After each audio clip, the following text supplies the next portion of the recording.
So don't be deceived. You know, we're masters of self-deception, and I see a lot of people that claim to be Christians. That IAN at the end of the word Christian means I'm part of the Christ party, Christian.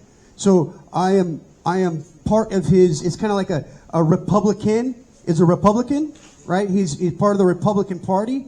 So when we say we're Christians, we're saying that we are associated and united with Christ, and He's precious to us. And so, I can't stress the like I always say, I just cannot stress the importance of Scripture.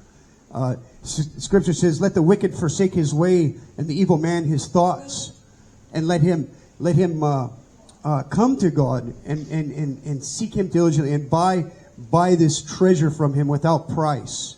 Right? So when you're trying to court a girl, let's say you're trying to court a girl or a guy, you don't just go up to her and say, "Hey, you want to be my girlfriend?"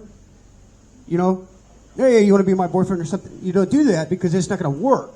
Right? So you got to court her. You got to let her know, hey, you're interested, right? Or vice versa for the girl, for the guy. So it takes a lot of effort. So now we're talking about courting the ineffable majesty on high. And not that we could make Him, there's no merit in us that can make it, that would commend us to Him. He saves us, again, like I said yesterday, He saves us not because of me or you or anything you've done, but He saves us to display His power and glory and splendor and majesty and forgiveness and grace and mercy. And so, there is a sense of where we want to desire Him and seek after Him diligently. And that doesn't mean reading my Bible 5 minutes a day.